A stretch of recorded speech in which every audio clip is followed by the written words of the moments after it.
મીડિયાને છેડછાડ કરીને જે મૂક્યો છે અમારા વિરોધી લોકોએ, જે હાલની પરિસ્થિતિમાં બદનામ કરવાના ઈરાદે, પણ આ અજાણે કદાચ કોઈ સંપ્રદાય કે સંતોનું અપમાન કરવાનું આવો કોઈને દુઃખ થયું હોય તો હું મારા તરફથી માફી માંગુ. નમસ્કાર મિત્રો, વિડીયોમાં સ્વાગત છે. તો મિત્રો, પંચમહાલ જિલ્લાના કાલોલના ધારાસભ્ય ફતેહસિંહ ચૌહાણનો મિત્રો ખૂબ જ વિરોધ થઈ રહ્યો હતો મિત્રો, કે તેણે જાહેર મિત્રો સભામાં ભાષણમાં મિત્રો તેણે જલારામ બાપા વીરપુરથી અને મિત્રો શેરડીના સાંઈબાબા વિશે મિત્રો અદશ્ય ટિપ્પણી કરી હતી, જેના કારણે મિત્રો તેના ચાહકોએ, તેના ભક્તિના ભાવના લોકોએ મિત્રો ખૂબ જ તેનો વિરોધ કર્યો હતો મિત્રો, કે આસ્થાના પ્રતીક ઉપર મિત્રો તેણે ભગવાનના મિત્રો સંતોનું અપમાન કર્યું છે મિત્રો. ત્યારબાદ તેણે માફી પણ માગી લીધી છે કે મારો કોઈ પણ એવો હક નથી કે હું કોઈ સંત કે કોઈ ધર્મને મિત્રો અપમાનિત કરી શકું. તો મિત્રો તે વિશે તમારું શું કહેવું છે કોમેન્ટ બોક્સમાં જરૂર બતાવજો. કે જે મિત્રો સાંઈબાબાને કહ્યું કે તે મુસ્લિમ નહોતો, તેને તો ભગવાન બનાવી દીધો, અને જલારામ બાપા વિશે પણ ખૂબ જ અદશ્ય ટિપ્પણી કરી છે મિત્રો. તો આ ટિપ્પણીને લઈને તેનો ખૂબ જ ઉગ્ર વિરોધ ચાલી રહ્યો હતો મિત્રો, કે જલારામ બાપાના જેટલા ભાવિ ભક્તો છે મિત્રો જેને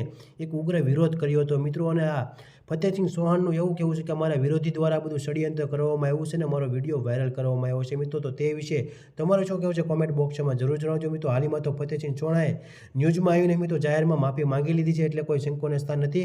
પણ હાલમાં તેનો ખૂબ જ વિવાદ પણ થયો હતો મિત્રો, કે એણે જલારામ બાપા વિશે અને સાંઈબાબા વિશે આવું અદશ્ય ટિપ્પણી કરવી ના જોઈએ મિત્રો. તે એક લેવલ ઉપર છે મિત્રો, ધારાસભ્યમાં કાર્ય કરી રહ્યા છે, તો કાર્યકર્તા તરીકે તેને આવું બોલવું ના જોઈએ મિત્રો. સમાજ માટે ખરાબ અસર પણ પડતી હોય.